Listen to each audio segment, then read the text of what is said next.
The account statement sits on the desk, and Marcus stares at the number with the peculiar detachment of someone witnessing their own catastrophe. $127,000. The figure doesn't feel real. It hovers somewhere between abstraction and devastation, a number too large to fully metabolize. He reads it again, then again. The ritual of rereading offers a strange comfort, as if repetition might alter what he's seeing, might introduce a decimal point he somehow missed the first 17 times. The account was opened in 2005. Marcus was 28 years old, newly promoted, believing that discipline and restraint would compound into something meaningful. For 16 years, he watched that number grow. He skipped vacations. He declined invitations to bachelor parties in Vegas. He made coffee at home. He negotiated for higher raises with the methodical persistence of someone who understands that small decisions, multiplied over time, become destinies. That money represented something more than financial security. It was proof that he could control his future, that his choices mattered. That delayed gratification was a language the universe understood. Now it's gone. The transactions are all there in the ledger, each one stamped with his own authorization. This is the cruelest part. There are no fraudulent charges, no evidence of hacking or identity theft. Every withdrawal, every transfer, every debit was made with his explicit approval. He signed off on it. He watched it happen and saw something else entirely. The investigator, a woman named Detective Sarah Chun, sits across from him in a coffee shop on a Tuesday morning. She's reviewed the timeline, the messages, the financial trail that zigzags across 3 states. She knows what happened. She's waiting for him to accept it. The last withdrawal, Shen says, tapping her phone, was made from a Denver ATM at 11:47 p.m. on a Thursday. The security footage shows a woman matching her description. She used the card once more. That was it. After that, the account was dormant for 3 days. Then, from the same Denver location, she attempted to access the online banking portal using credentials she obtained from you. The attempt was flagged by the bank's security system. By the time we got the warrant, the account had been emptied through a wire transfer to an account in the Cayman Islands. Marcus hears the words. They construct themselves into meaning. But there's a lag between understanding and acceptance, as if his brain is still running on the version of reality where Sarah is still real, where the relationship was genuine, where that money was being saved for their future together. He was in love, or he believed he was. The distinction he's learned is not as clear as it once seemed. Chun places a photograph on the table. It's a still from a security camera, grainy, time-stamped, the woman from the Denver ATM caught mid-transaction. The face is familiar. The face is the face he's been searching for across the internet for the past 6 weeks, refreshing missing person databases and police reports, half convinced that something terrible had happened to her, that she was a victim too. The face is the woman he knew as Sarah, except that wasn't her name. Her real name is unknown. Her real age is unknown. The only thing that appears to be true is her capacity for sustained deception.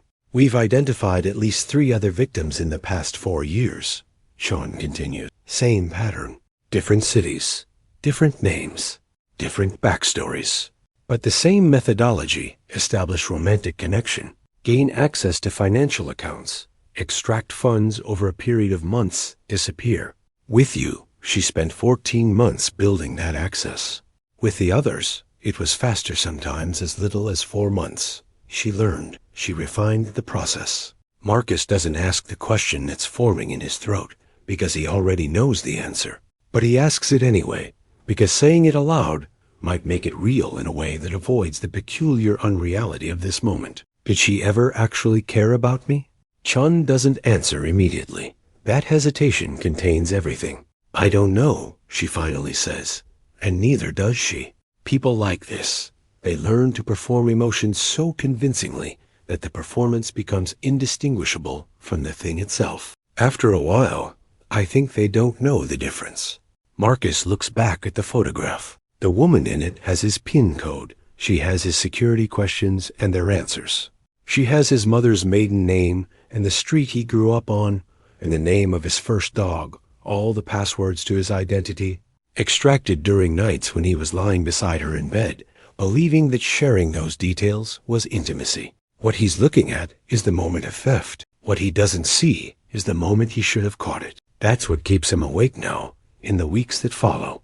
Not the loss of money, though that's devastating, but the loss of the story. He was telling himself about his own capacity to see, to know, to trust his own judgment. The $127,000 is gone. But that's not the theft. The theft is something much more fundamental. It's the disappearance of certainty. And he's not sure he'll ever get that back. To understand who she was, we must first understand the absence she filled. Marcus had spent his 30s believing that certain things, love, partnership, the simple act of being chosen, or things that happened to other people, handsome people who hadn't spent their formative years feeling invisible, people who didn't carry the particular loneliness that comes from being overlooked, not rejected, but overlooked, the specific pain of being the kind of person that room simply failed to notice. He was not unattractive. That's not the story. The story is more subtle, and therefore more damaging. He was the kind of man that women described as nice, a word he'd come to understand as a gentle form of disqualification. He was reliable. He was kind. He remembered people's preferences and asked follow-up questions and listened when others spoke. He was, in every measurable way, the kind of person you would want to have in your life. Except he wasn't the kind of person you wanted to have in your romantic life. There was a difference, a distinction that became clearer the older he got. His friends married. His colleagues married. His younger brother married.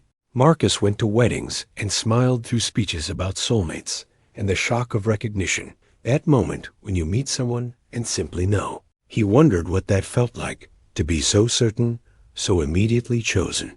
By 35, he'd become adept at a specific form of loneliness. Not the acute pain of rejection, but the chronic ache of invisibility. He would match with women on dating apps and experience the peculiar degradation of those conversations, the small talk that led nowhere, the exchanges that felt like auditions for a role he was never going to book. He went on dates with women who were kind enough to show up, who gave him genuine attention for an hour, and who then gently explained that they weren't feeling that spark. He learned not to take it personally. He learned to accept that chemistry was not something you could earn through effort or kindness. It was something you either had or you didn't. And he apparently didn't, so he'd built his life around other things: career, fitness, the slow accumulation of financial security. He volunteered. He read. He became the kind of person who could walk into a room and make others feel more comfortable, more seen, more valued, while remaining fundamentally unseen himself. It was a reasonable trade, he decided. A life of service and stability, if not passion. A life of genuine friendships, if not romantic love. Then, in the spring of his 37th year, something shifted. He was at a conference in Cincinnati, a mid-level accounting firm's annual gathering, when he met someone at a hotel bar. She was sitting alone, reading a book, and there was something about her solitude that resonated with him. She looked like someone who preferred her own company, and he found that attractive. She looked like someone with depth. She looked like someone who might understand what it was like to be a little bit outside of things. Her name, she said, was Sarah. She had recently moved to Cincinnati for a fresh start. She'd had a difficult relationship, nothing dramatic, just a slow incompatibility that had calcified over 5 years, and she was rebuilding. She was working in marketing, she explained, though she was thinking of making a change. She loved reading. She loved nature. She loved people who asked thoughtful questions. By the second drink, Marcus had experienced something he'd never felt before with such intensity. He was being seen, not in the transactional way of dating, where both parties are performing versions of themselves. Sarah asked about his childhood. She asked about his fears. She asked what he wanted from life, and when he gave a careful, edited answer about career stability and financial security, she leaned forward and said, "But what do you want? Not what you think you should want. What actually makes you feel alive?" No one had asked him that in years, possibly ever. Over the course of the 3-day conference, they spent most of their time together. She was staying at the same hotel. He invited her to dinners. She proposed they take a walk through a botanical garden. She suggested a sunset viewpoint from a parking garage rooftop, something unconventional that felt deeply personal. Every moment had the quality of intimacy without pressure. She was interested in him, genuinely interested, in a way that felt different from the carefully calibrated attention of dating. This felt like recognition. On the final night, she told him something that seemed to confirm what he was beginning to feel, that this wasn't just coincidence, that they'd been looking for each other, and that she had a belief in fate, a belief that certain meetings were meant to happen. "I don't usually do this," she said, and the phrase contained something true, the hesitation of someone about to violate her own boundaries because something felt more important than caution. "But I think we should try, really try, not in a casual way. I think you're someone I could genuinely build something with." Marcus felt something crystallize in his chest. The feeling had a name, and the name was hope. What he didn't understand in that moment was that he was experiencing the first moments of an architectural feat of deception so precise, so psychologically sophisticated, that distinguishing it from genuine connection would become impossible. The woman who called herself Sarah had done this before. Not the emotional labor, that part was new, or at least, the specificity of emotional labor was new, tailored to him and his particular vulnerabilities in a way that suggested a deep knowledge of what he needed to feel. But the general architecture, the methodology, the systematic dismantling of skepticism that was practiced, refined, perfected. She'd spent her 20s discovering a truth that most people never articulate, that loneliness in men created a specific kind of vulnerability. A man who'd been overlooked wanted to believe that he'd been chosen. A man who'd convinced himself he didn't need romantic love would abandon all caution the moment someone convincingly offered it.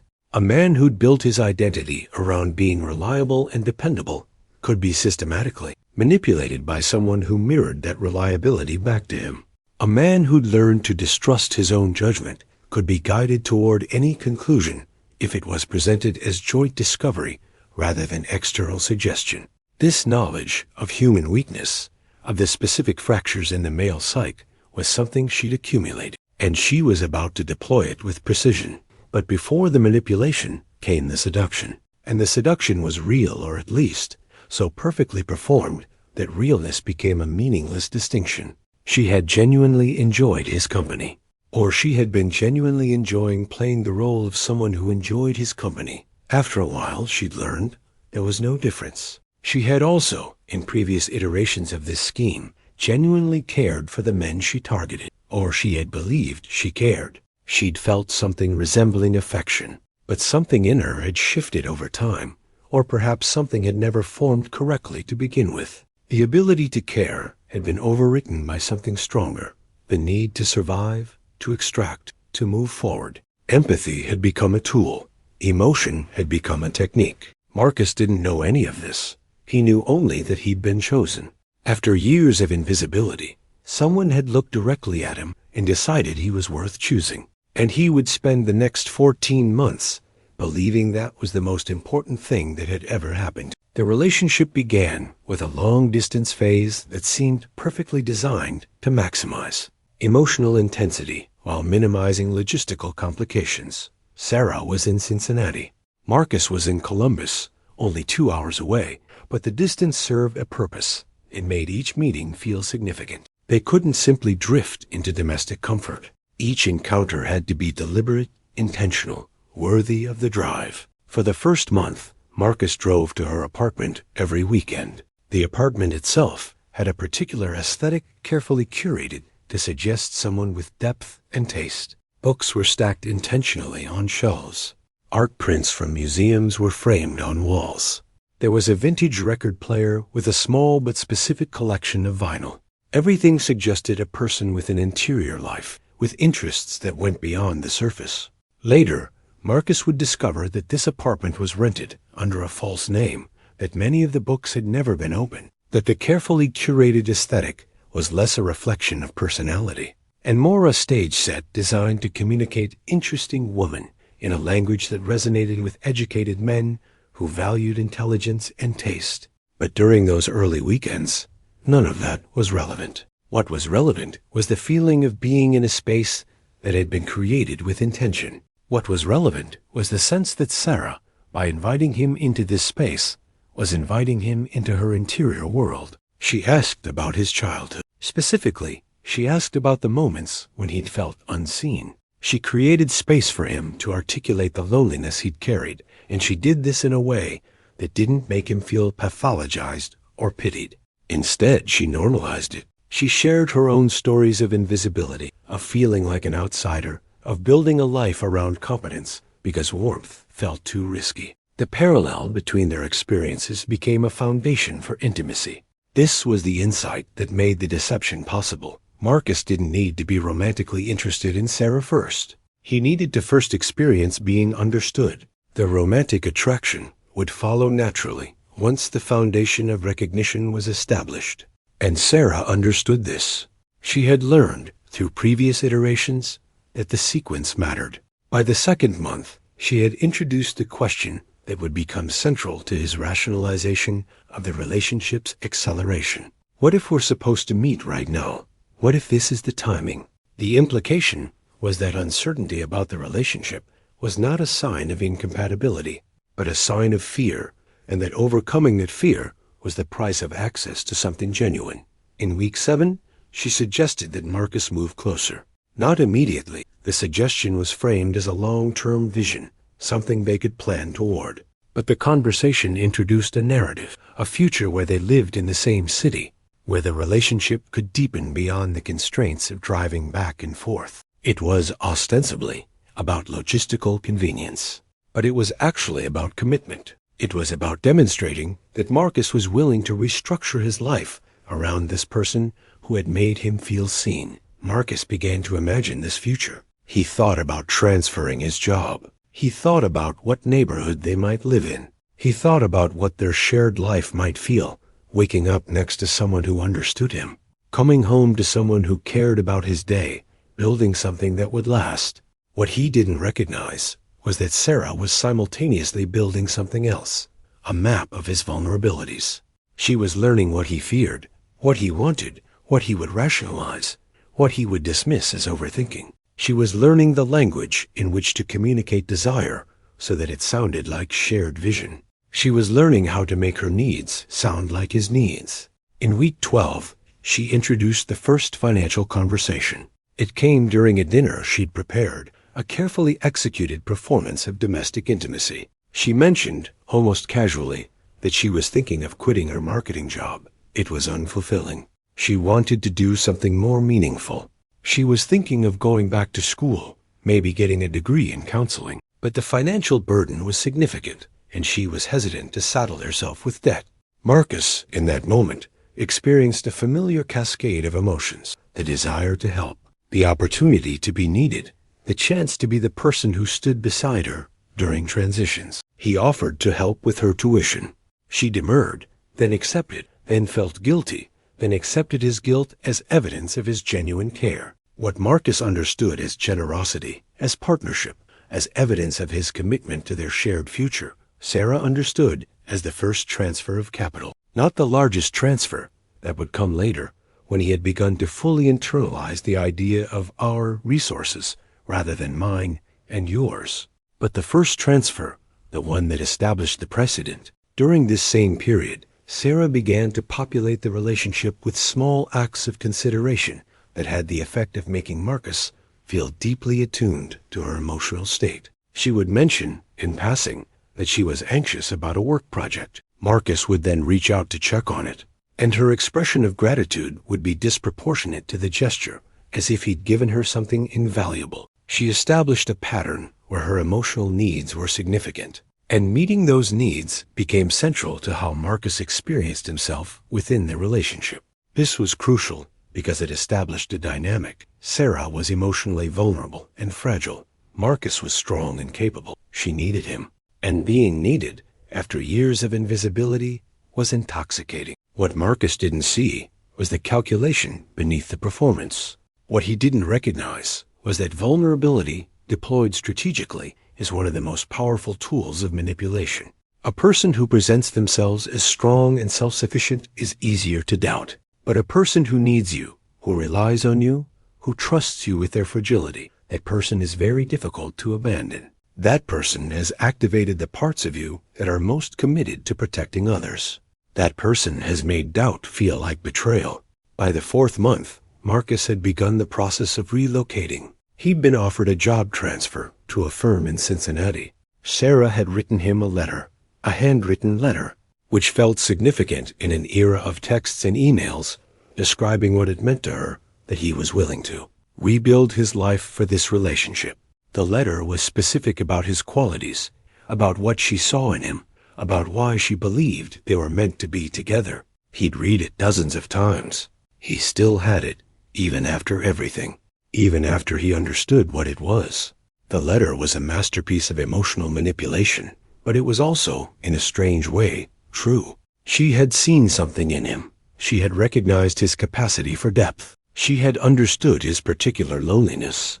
The fact that she was simultaneously extracting money from him didn't negate the authenticity of those observations. This is the central confusion that would plague Marcus for years. The deception had been built on truth. She had recognized real things about him. She had genuinely understood his vulnerabilities. The fact that she was using that understanding to extract resources from him created a paradox.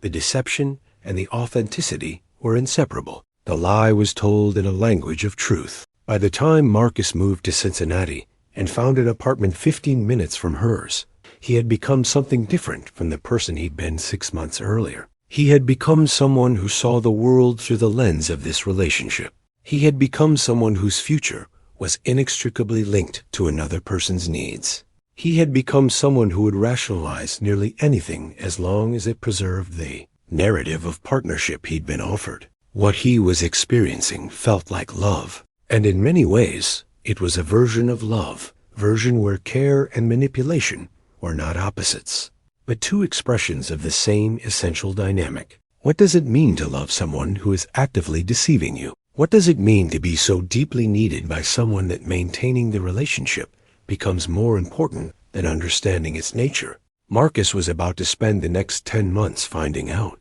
Trust is not a switch that flips on or off. It's a structure that gets built incrementally, reinforced repeatedly, until it becomes so integrated into how you see the world that you stop noticing it's there. By month 6 of their relationship, Marcus's trust in Sarah had become the foundation upon which everything else rested. And Sarah understood, with a precision that suggested years of practice, exactly how to reinforce that foundation. The mechanism was simple: consistency. She was consistently available, consistently thoughtful, consistently aligned with his interests and values. When she said she would do something, she did it. When she made plans, she followed through. This reliability had a name. It was the same reliability that Marcus had offered the world his entire life, and experiencing it directed toward him created a sense of rightness, as if he'd finally found someone who operated in the same psychological register. There was also the element of shared experience. They developed rituals. Thursday nights were for cooking dinner together at her apartment. Sunday mornings were for coffee and reading in comfortable silence. They established inside jokes, created a shorthand language of affection, built the texture of genuine intimacy. When you have someone who knows how you take your coffee, who remembers the names of your friends, who laughs at your jokes in a way that feels specifically calibrated to you, it's difficult to maintain skepticism. Sarah had also begun the process of separating Marcus from alternative perspectives. This wasn't done through explicit isolation. She wasn't the kind of deceiver who forbade him from seeing friends or family. Instead, she did something more subtle. She suggested gently that his friends didn't really understand him, that his family had certain expectations that he'd internalized without examining them, that the world outside of their relationship operated according to rules that were ultimately self-defeating. She framed the relationship as a kind of liberation, a space where he could be authentic precisely because she truly understood him. This process is known as isolation, but it doesn't always look like control. Sometimes it looks like intimacy. Sometimes it looks like someone saying, "I see you more clearly than anyone else. Your friends don't know you the way I do. Your family has unconsciously wounded you in ways you haven't fully processed. But I see who you actually are, beneath all the conditioning." These statements can be devastatingly true, which is what makes them so effective. By month 7, Sarah had begun to discuss the possibility of moving in together. The suggestion came during a particularly intimate evening, presented as evidence of deepening commitment rather than logistical pragmatism. She framed it as, wouldn't it be better if they didn't have to maintain 2 apartments? Wouldn't they want to build a life that was actually shared rather than compartmentalized? Marcus was hesitant. The speed of the relationship, despite his emotional investment, triggered something in him, a faint warning that he'd been trained to ignore. But that still existed somewhere in the background. He'd never moved in with a girlfriend. It felt significant, consequential. But Sarah's response to his hesitation was to frame it as evidence of his fear, his conditioning, his inability to trust. And the way she said it, with affection, with a kind of patient understanding, made his caution feel like pathology. I know you were hurt before, she said. This was not accurate. Marcus had never experienced serious romantic trauma. I know you're afraid, but I'm not going anywhere. And the only way you're going to heal that wound is to choose someone fully, without reservation. The sentence was brilliant because it weaponized his own therapeutic language against him. He had read books about attachment trauma. He had internalized the idea that fear of intimacy was something to overcome. She was simply offering to be the framework through which he could overcome it. 3 weeks later, Marcus had signed a lease on a shared apartment. Sarah moved in with 2 suitcases, and a sense of accomplishment that she took care to hide beneath performances of vulnerability and excitement. Now that they shared a living space, something shifted in the texture of trust. Living with someone accelerates intimacy in ways that regular dating doesn't. You see how they move through the world when they're not performing. You understand their rhythms, their moods, their authentic self. Or you believe you do. In reality, Sarah simply adjusted her performance to the 24-hour context. The mask didn't slip because she had become proficient at wearing it even in sleep. The financial intimacy came gradually, almost naturally. Sarah mentioned that her phone bill was going unpaid, that the company had sent notices. Marcus offered to help. Then her utilities. Then she suggested that they should combine some expenses, create a joint account for shared costs, groceries, rent, utilities. It was logical. It was what couples did. It created a sense of partnership, but it also created a vector of access.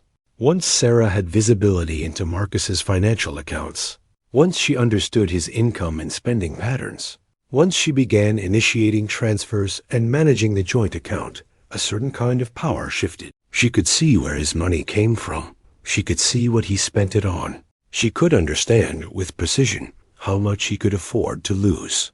The access to passwords came through a combination of observation and explicit request. One evening, while they were sitting on the couch, she mentioned that her own laptop had crashed.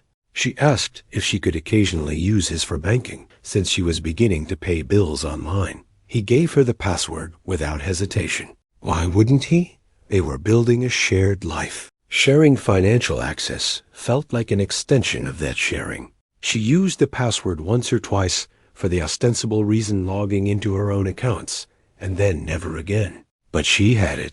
She had seen what the password led to, and she stored it carefully, along with the knowledge that Marcus used the same password for multiple accounts, that he'd written down the answers to his security questions in a notebook in the apartment, that he had a pattern of trusting his instincts until someone he cared about suggested he might be wrong. By month 10, Marcus had made a significant transfer to Sarah's savings account, a transfer he understood as a joint investment in their future. They were talking about buying property together. It made sense to combine resources, to build toward something meaningful together. Sarah had also suggested that he add her as an authorized user on one of his credit cards, which would make it easier to manage shared expenses. He did this without hesitation. Each of these individual actions seemed reasonable in isolation. Each one seemed to fit naturally within the arc of a deepening relationship. But taken together, they formed an architecture of access that was nearly impenetrable. Sarah now had passwords, security questions answered, authorized access to accounts, and visibility into every financial transaction. And she had all of this precisely because Marcus believed that building a life with someone meant erasing the boundary between mine and yours. The trust wasn't destroyed in a single moment. It was built methodically and carefully into a structure that appeared to be about love, but was actually about access. And the cruelest part was that the structure was partially genuine. The relationship did contain real elements of care, real moments of connection. The deception didn't negate those elements. It merely used them as cover. What Marcus was learning, without yet understanding it, was a fundamental truth about trust. It can be real and weaponized simultaneously. Love and exploitation are not always opposites. Sometimes they're the same thing, seen from different angles. By month 11, the relationship had achieved a kind of total integration into Marcus's life. He didn't have friends outside of the relationship in any meaningful sense. The friendships that had existed before had naturally attenuated, as friendships do when one person becomes emotionally consumed by a romantic relationship. His family knew about Sarah, had met her, and had seemed to like her, though his mother had expressed, in the gentle language mothers use, that the relationship was moving quite quickly. "I just want you to be careful," she'd said during a phone call, in a way that contained both concern and acknowledgement that she'd already lost the ability to protect him from his own choices. What his mother saw, at the periphery of the relationship, was a man who was too eager to please, too invested too quickly, too willing to reshape his life around another person's needs. But she said nothing more, because mothers have learned that their sons don't want to hear warnings about women who are too perfect, too attuned, too strategically aligned with their specific vulnerabilities. And Sarah was perfect. That was the genuine architecture of the deception. She had studied what he needed, not romantically, but psychologically, and she had become it. She was someone who needed him. She was someone who valued him. She was someone who made him feel as though his existence mattered in a way it had never mattered before. During month 11, she began the next phase of the extraction, which was the emotional deepening that would make him willing to rationalize almost anything. She told him she loved him. This should have been unremarkable. Many couples say it within the first year, but the way she said it was specific. She said it while crying, saying that she hadn't believed she was capable of love, that she'd been hurt so badly in the past that she thought that capacity had been destroyed and that he had rebuilt it for her. She said it in a way that made receiving her love feel like an act of profound healing, not just for her, but for both of them. She also began to discuss their future in explicitly binding terms. She talked about marriage. She talked about children. She had a vision, and the vision included him as the central figure. He was the person who would be the father of her children. He was the person she would build a life with. He was the person who had saved her from a kind of emotional wasteland. This is the phase where doubt becomes nearly impossible, because doubt now feels like a rejection, not just of the relationship, but of the person who has positioned their entire healing around your existence. To doubt Sarah was to suggest that she wasn't capable of genuine emotion. And Marcus, who had himself been made invisible by doubt so many times, could not bring himself to do that to someone else. It was during this phase that she also began the more aggressive financial escalation. She mentioned, with a particular quality of shame and vulnerability, that she'd made some mistakes. Her previous career hadn't paid as much as she'd hoped, and she'd accumulated some debt. Not huge amounts, but significant. She was embarrassed about it. She didn't want to bring it into the relationship, but it was becoming a weight she couldn't carry alone. How much debt? Marcus asked. Around $17,000, she said. And she said it in a way that made him understand that asking the specifics, who she owed it to, why the debt existed, what she'd purchased, would be an act of suspicion. It would be an act of refusing to trust her. So instead of asking, he offered. "We can handle this together," he said, and he meant it. By we, he understood we, the entity that they had become. And if one of them had debt, then they shared that burden. She cried. She said she'd never felt so relieved, so safe, so supported. And Marcus felt, in that moment, like he had done something genuinely meaningful. He transferred $17,000 to her bank account. This was not a small amount. This represented several months of savings.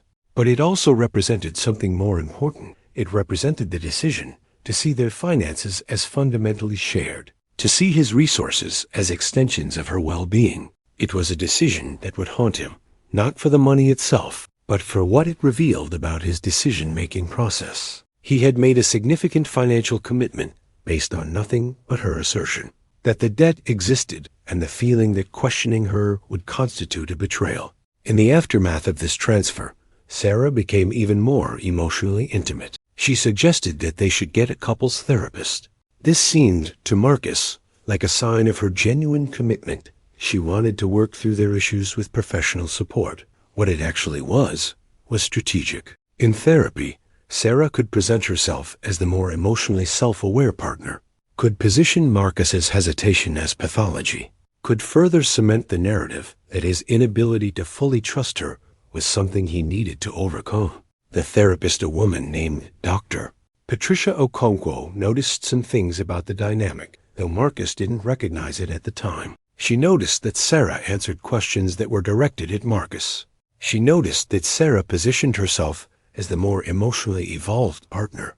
She noticed that Marcus seemed to be seeking constant reassurance about the relationship's stability, but in a limited number of sessions and without direct disclosure of the financial transfers or the accelerated intimacy. It was difficult to identify the specific contours of what was happening. Still, Dr. Okonkwo did make one observation. She suggested that they might benefit from having a conversation about their expectations around finances, and she specifically mentioned that it was common for couples to have separate accounts for personal spending, even when they shared larger expenses.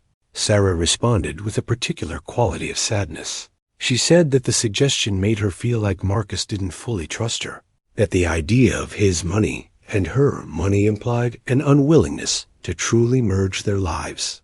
She said it with such genuine hurt that Marcus felt compelled to reassure her, to suggest that he did trust her, that he hadn't meant to imply anything other than partnership.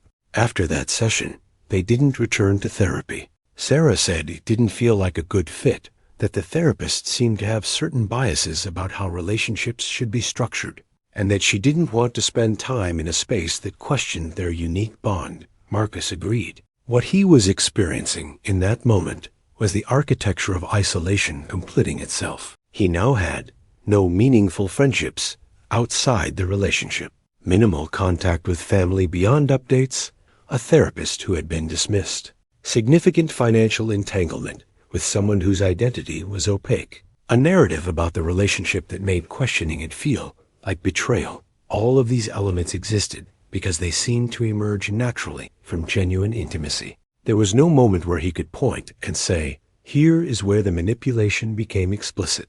Instead, there was only the slow sedimentation of trust being weaponized, of vulnerability being used as a vector of control, of love being weaponized as justification for increasingly consequential choices. By the end of month 11, Marcus had transferred, in various forms, approximately $43,000 to Sarah. Some of this was cash. Some of it was bill payments. Some of it was investments in projects she was considering. All of it had been given willingly, and most of it had been given with a sense of deep investment in their shared future. What he didn't understand was that she had no investment in a shared future. She was simply executing the penultimate phase of a carefully calibrated extraction, and she was doing it with such precision that he was actively participating in the theft of his own future. The question that would plague Marcus for years was not, how could she do this? But rather, how could I not see it? And the answer, he would eventually learn, was that seeing it would have required him to question the very foundation upon which he'd built his identity for the past year, that he was finally, after so long, someone worth choosing. The deception had succeeded, not because Sarah was brilliant, but because Marcus was desperate enough for that specific narrative to be true. By month 13, the access had become total. Sarah had not only the passwords to Marcus's accounts, but also the key cards to his apartment, the access codes to his work facilities, which she'd learned from him in conversation, the knowledge of when he would be away and when the apartment would be empty. She had photographs of his identification. She had scans of his social security card. She had, essentially, become him in every legal and financial sense. This access had been granted through a combination of direct requests that seemed innocuous. Can I see your driver's license to verify your middle name for an insurance form? Casual conversations from which she'd extracted information. What's your work security code? Asked in a moment of seeming curiosity, the answer offered without hesitation. Her own observation. She'd watched him enter passwords, noted the pattern in which he composed them, reverse-engineered the logic. His explicit authorization when he added her to his bank account, when he gave her keys, when he allowed her to manage portions of his life. What made this access so comprehensive was that it had been accumulated at the intersection of trust and intimacy. In healthy relationships, partners do know these things about each other. Partners do have access to accounts. Partners do have keys. The fact that Sarah had these things didn't, in isolation, indicate deception. It was only the totality of the situation, the isolation, the financial escalation, the strategic positioning of herself as absolutely central to his emotional well-being that revealed what was actually happening. But Marcus didn't see the totality. He saw only the normal configurations of an intimate relationship that had grown and deepened over more than a year. During month 13, Sarah began to float the idea of temporary financial independence. She was thinking about starting a business, a consulting practice focused on helping people with life transitions. It was an idea that aligned with the narrative she'd constructed about her own journey, her own healing, her own capacity to help others. But starting a business required capital, and she was hesitant to use her own resources because she'd committed to certain financial obligations.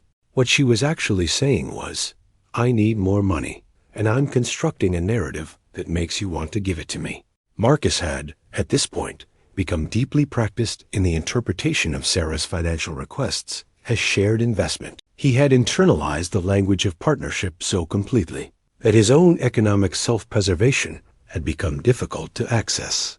Spending money on Sarah felt like spending money on himself because they were we, and we had aligned interests. He loaned her $28,000.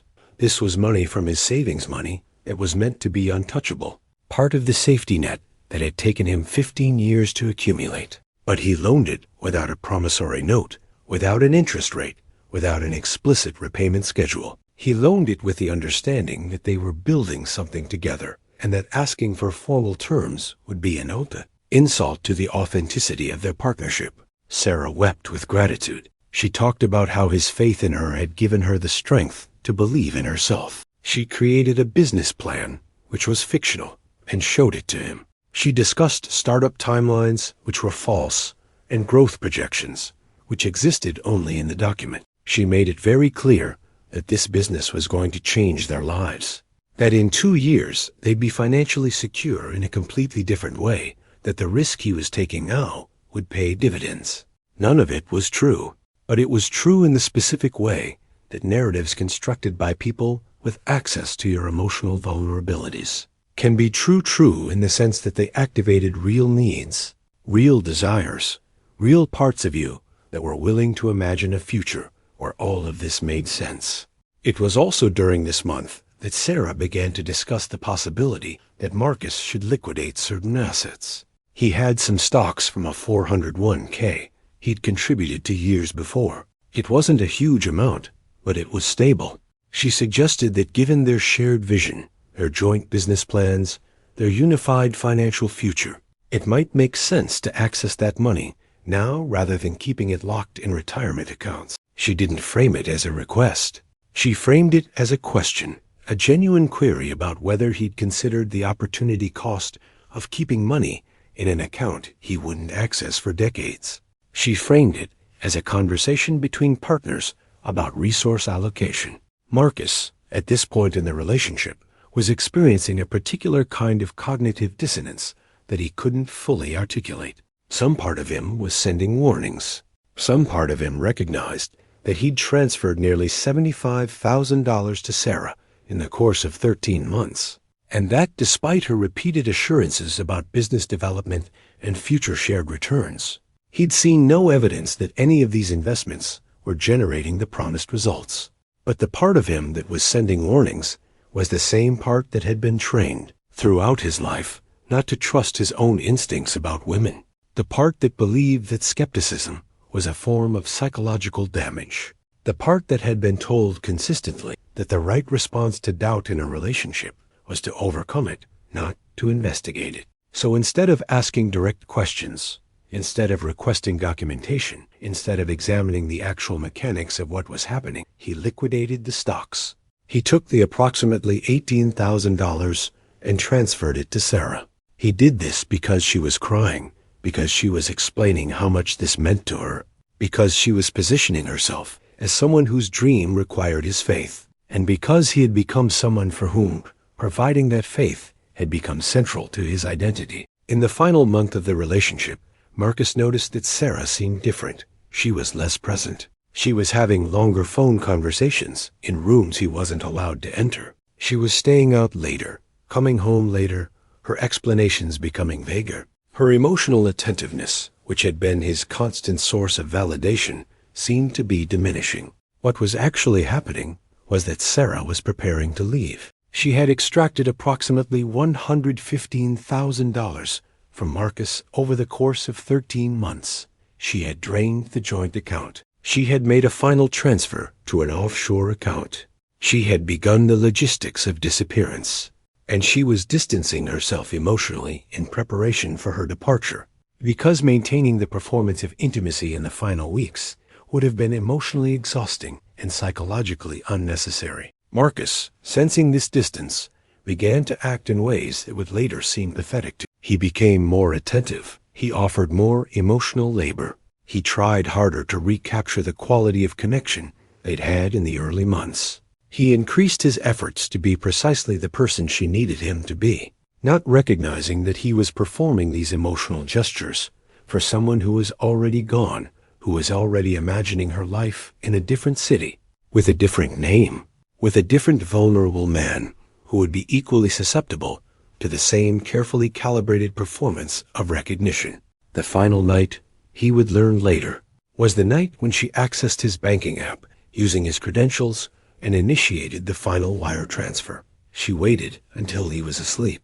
She used the laptop in the living room, and she transferred the remaining $42,000 to an account in the Cayman Islands, an account that had been in her real name, the name that wasn't Sarah, the identity that existed underneath all the others. He woke up the next morning to find her gone. No note, no message, just absence.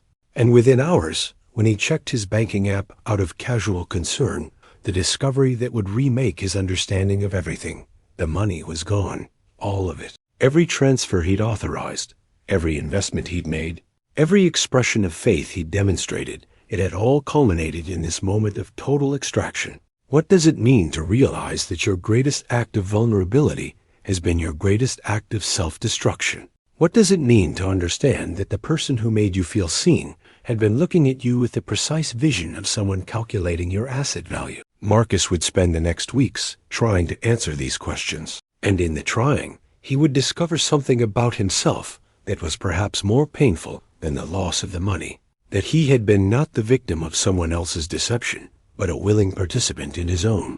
The turning point, when Marcus could identify it, didn't come from him. It came from a woman named Jennifer. Jennifer had matched with Sarah, or the version of Sarah that existed in a different city, on a dating app 4 months before Marcus even met her. Jennifer was intelligent, accomplished, financially independent, the kind of woman who would normally have been uninterested in a man she'd met through a dating app, but who had been lonely in a way that had made her willing to try. She and Sarah, or the version of Sarah she knew, had connected through conversations about books and personal growth. They'd had dinner several times. And then Sarah had mentioned a business opportunity, a financial investment that would yield returns, and Jennifer had considered it. But Jennifer had also, in a moment of caution, done something that Marcus hadn't done. She'd asked for documentation. She'd requested a business plan. She'd asked for references. And when Sarah couldn't provide these things in convincing form, Jennifer had not rationalized this away as a sign of Sarah's spontaneity or her emotional directness. Jennifer had recognized it as a red flag, and she'd ended the relationship. But Jennifer had also done something else. She'd kept tabs on Sarah. She'd searched for her across social media, and she'd found, through a reverse image search of one of the photos Sarah had used on the dating app, a photograph that was credited to a man in Columbus, Ohio, a man named Marcus.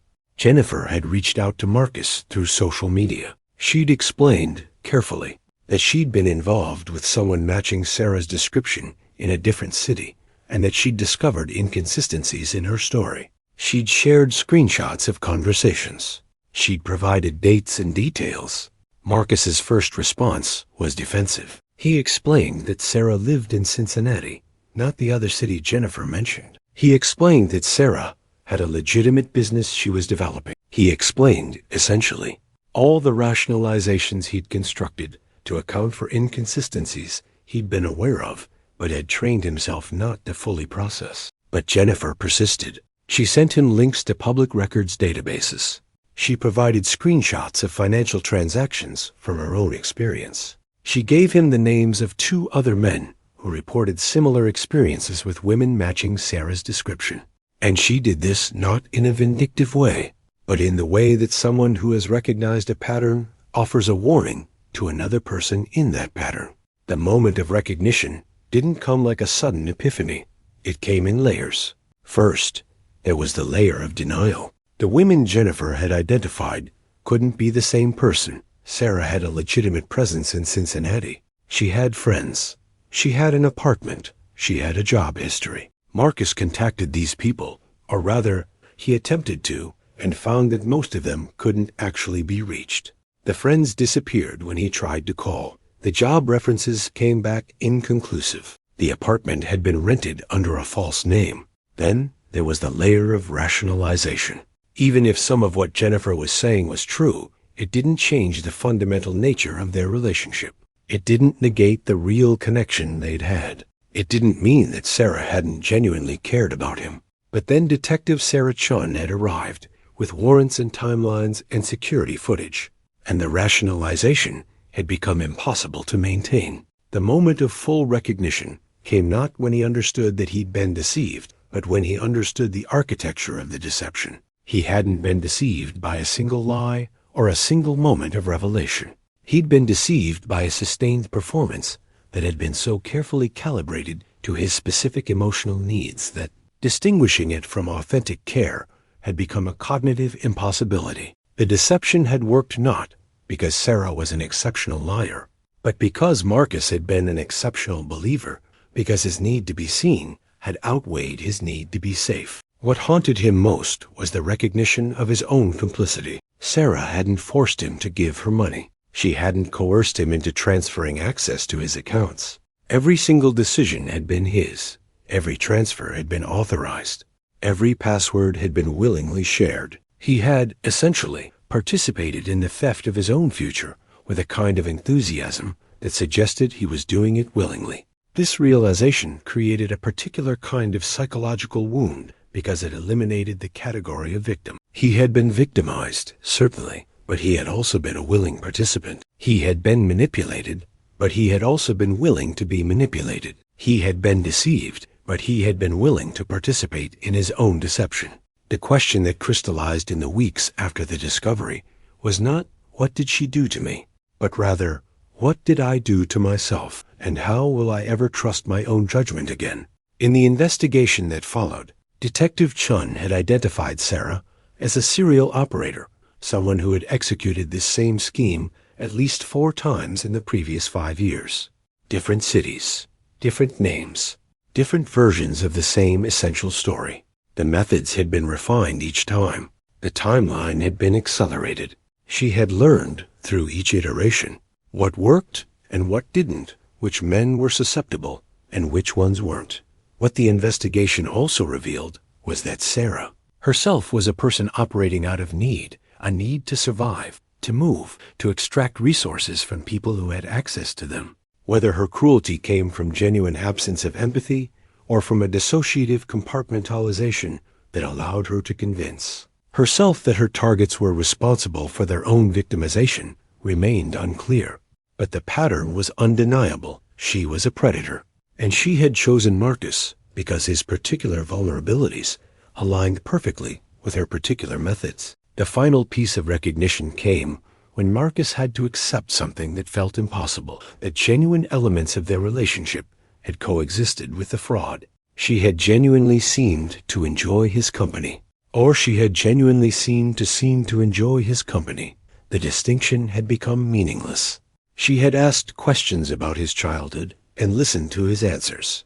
She had held him when he was sad. She had made jokes that made him laugh. These moments had been real in the sense that they had happened, even if they had been motivated by extraction rather than affection. This is the cruelest dimension of a con orchestrated by someone with emotional intelligence. It's not a complete fraud. It's a partial truth that has been weaponized. The deceiver doesn't entirely fake connection. They perform a specific version of connection that aligns with the target's needs. And the performance is so precise that it becomes, in a real sense, authentic. The emotion is performed, but the performance is genuine.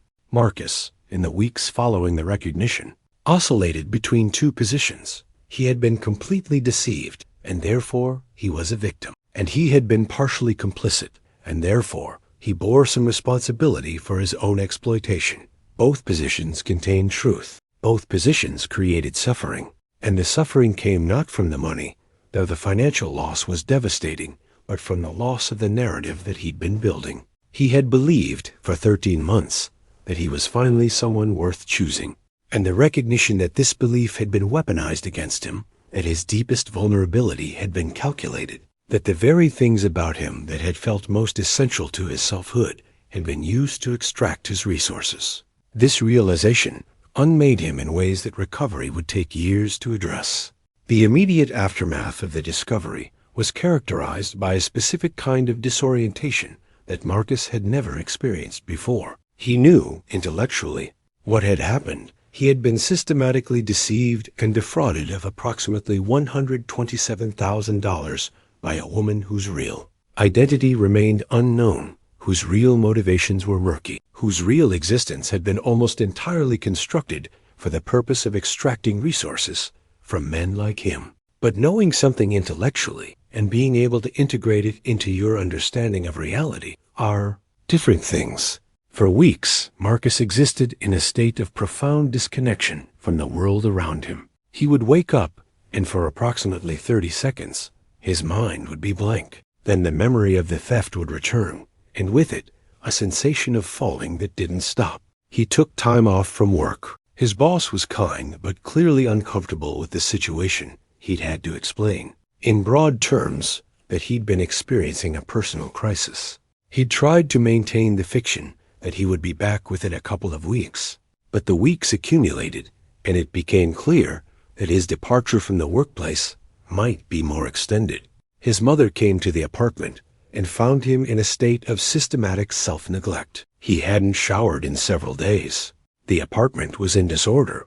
There were notes scattered across his desk timelines he'd been constructing, financial records he'd been reviewing, evidence he'd been gathering, all in an attempt to understand the architecture of his own deception. "Oh, honey," his mother said, which contained, in 2 words, a kind of sorrow that was almost worse than the initial shock. She insisted on cleaning the apartment. She made him meals.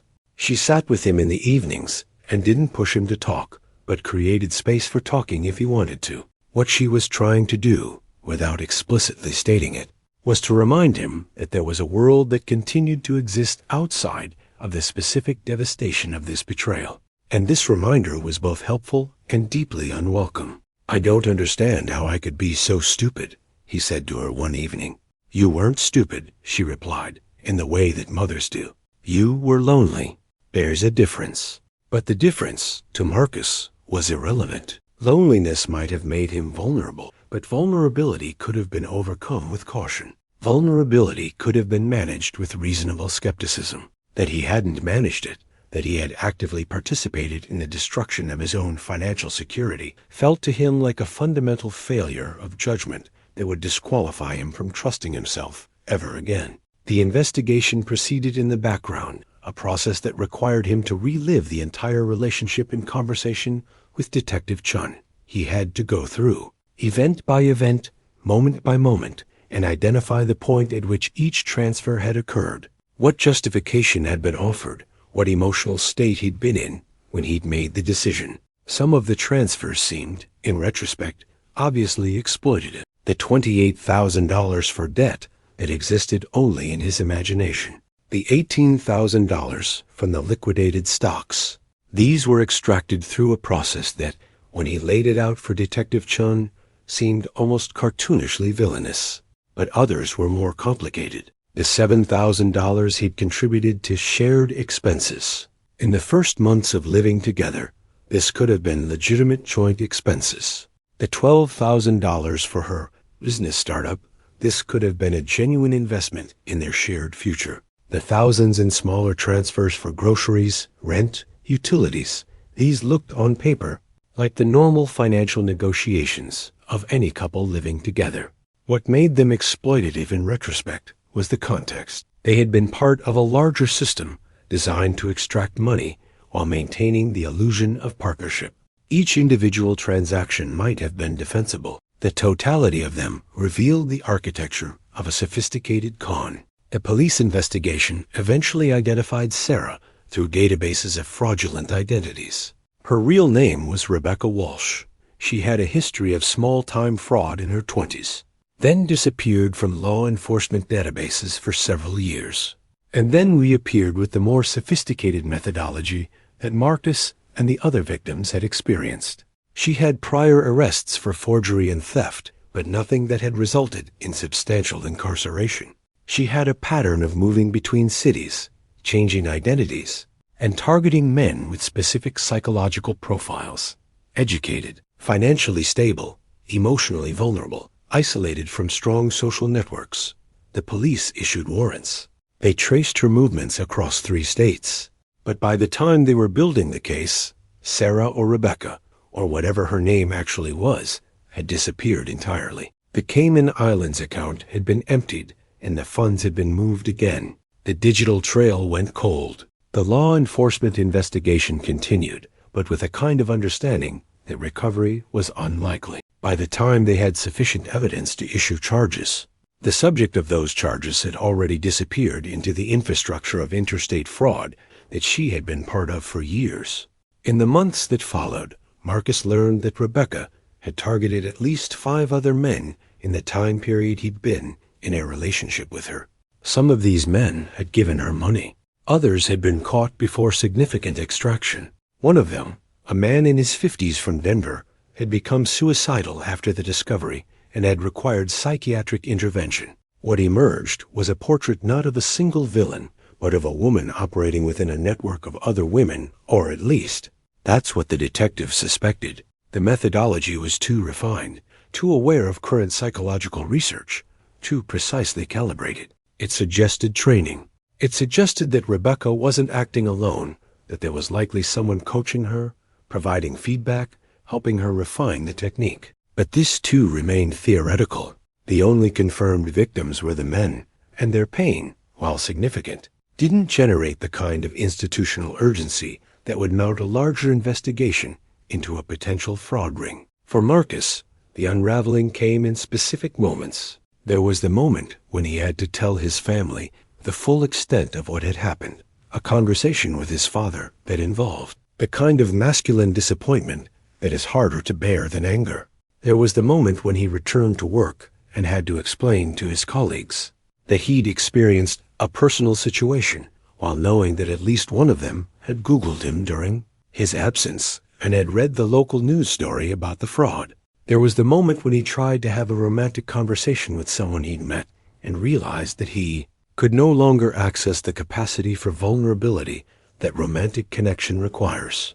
There was the moment when he looked at his bank account and saw a number that was a fraction of what it should have been, and felt a kind of rage that seemed disproportionate to the size of the loss.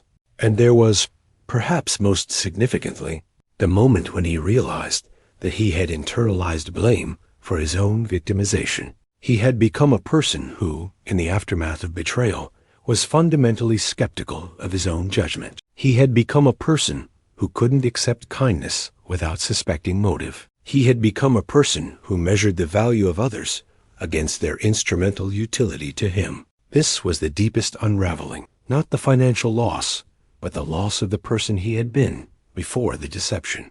That person had possessed a capacity for hope, for openness, for the kind of vulnerability that is necessary for genuine connection.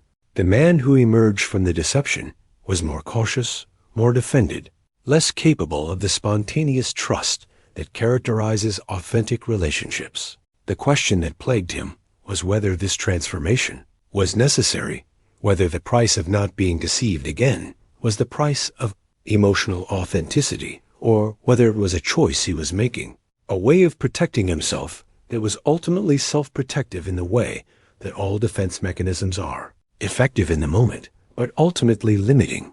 In the final months of the investigation, Detective Chun informed Marcus that Rebecca had been identified in Las Vegas using another name, and that law enforcement was attempting to establish her location. But by the time they moved to apprehend her, she had disappeared again. The warrant remained active. The case remained open, but the probability of recovery, either financial or legal, seemed remote. What was being unraveled in the aftermath was not just Marcus's financial security, but his understanding of how trust operates. He had believed that trust was something you could build carefully, that if you were attentive and thoughtful and emotionally available, you could create relationships that were reliable. What he learned instead was that trust is something you extend not based on evidence, but based on need, and that someone with sufficient knowledge of that need can weaponize it. The unraveling was not complete. It was ongoing, and it would continue. He was learning for a very long time. What does this story reveal? Not about Sarah or Rebecca or whatever her name actually was. The mechanisms of her deception are relatively straightforward. They're variations on techniques that have existed for as long as humans have understood how to exploit emotional vulnerability. What's more interesting, perhaps, is what it reveals about Marcus, and by extension, what it reveals about all of us, the ways we are vulnerable, the ways we construct narratives to protect ourselves from that vulnerability, and the ways those narratives can become prisons. Marcus was not uniquely susceptible. He was not uniquely naive. He was not stupider or more trusting than other people. What he was lonely in a very specific way, lonely in the way that comes not from isolation, but from invisibility. For years, he had learned to interpret his own undesirability as a character strength. He had convinced himself that his lack of romantic connection was not a source of pain, but a source of dignity. He had built an identity around being the person who didn't need, who was self-sufficient, who found meaning in other domains of life. But that identity, while protective, created a particular vulnerability. It created a hunger that, when finally addressed, was so intense that it overrode caution. It created a belief that once someone recognized him, once someone broke through the invisibility, his obligation to that person would be absolute. It created a susceptibility to anyone who said, "I see you," because being seen, after so long, felt like salvation. This is not a unique vulnerability. This is a fundamental human vulnerability. We all want to be seen. We all have blind spots. We all have narratives about ourselves that we would struggle to question, because questioning them would mean accepting that our understanding of ourselves is partially constructed, partially false. We all have the capacity to rationalize away inconsistencies if the stakes feel high enough. What Sarah understood was not that Marcus was stupid or uniquely broken. What she understood was that Marcus, like all of us, existed in a kind of tension between his idealized self and his actual self. He wanted to be someone who could love fully, who could trust completely, who could merge his life with another person's without reservation. That want was so intense that it overrode the parts of him that were sending warnings, that were noticing inconsistencies, that were asking reasonable questions. The deepest insight of this narrative is not about predatory behavior. It's about the ways we all predatize ourselves. In small ways, every single day. We all ignore warning signs. We all rationalize inconsistencies. We all construct narratives that allow us to do things we've already decided to do, regardless of whether those things actually serve us. We all, in some measure, participate in the deception of ourselves. Marcus was deceived, Absolutely. But he was also complicit in his own deception. And the complicity came from a place of wanting, desperately, for something to be true. It came from a need that was so large that it created tunnel vision. It came from the very human capacity to see what we want to see, to believe what we need to believe, to trust the people we desperately need to be trustworthy. After the financial recovery, which took years, and which was never complete, Marcus eventually rebuilt his life. He went back to therapy, with a different therapist this time, and worked through the trauma of the betrayal. He rebuilt his friendships. He reconnected with his family. He found other sources of meaning and purpose. He eventually, with great caution and great fear, opened himself up to the possibility of romantic connection again. But something fundamental had changed. He was now a person who understood, viscerally, that vulnerability could be weaponized. He was now a person who monitored his own rationalizations. He was now a person who asked, regularly, whether he was believing something because it was true or because it was something he wanted to be true. This knowledge was protective, but it was also limiting. It created a kind of self-awareness that made spontaneous joy more difficult. It created a vigilance that, while protective, was also exhausting. The question that haunts the end of this narrative is not whether Marcus should have been more skeptical. The question is whether the development of skepticism, while necessary for survival in a world where predatory people exist, necessarily comes at the cost of the vulnerability that makes meaningful connection possible. Is it possible to be both vulnerable and protected? Can we see the people who care about us clearly, understanding their flaws and limitations, while still opening ourselves to connection? Or is the only way to protect ourselves from deception to construct such strong walls that genuine intimacy becomes impossible? These are questions without clean answers. These are questions that each of us has to sit with, in our own ways, in our own relationships. Because the vulnerability that Rebecca exploited in Marcus is not a unique flaw. It's a characteristic of being human. It's the willingness to believe that someone sees us, that someone understands us, that someone has chosen us precisely because of who we are. Without that vulnerability, connection is impossible. With that vulnerability, exploitation becomes possible. The tension between these two realities is not something that can be resolved through better judgment or more careful decision-making. It's a tension that is fundamental to human existence. What this story reveals, ultimately, is not a critique of Marcus or of the many people like him who have been victimized by sophisticated deception. What it reveals is the impossible position that desire puts us in, the necessity of vulnerability in order to feel loved, and the danger of that vulnerability to those who would weaponize it. Marcus, in the years after the deception, learned to live with both. He learned to be cautious without becoming cynical. He learned to ask questions without letting skepticism paralyze him. He learned to trust again, not because he believed that everyone was trustworthy, but because he understood that a life without trust was a life without connection.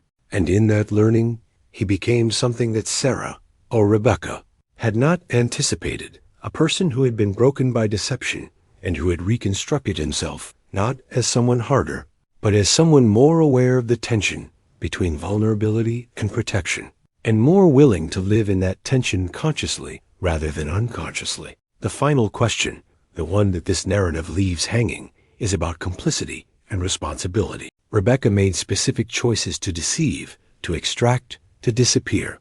She bears responsibility for those choices. But Marcus, in choosing to believe her, in choosing to rationalize inconsistencies, in choosing to ignore warnings, also made choices. Understanding where culpability lies is not about assigning blame, but about understanding how deception works.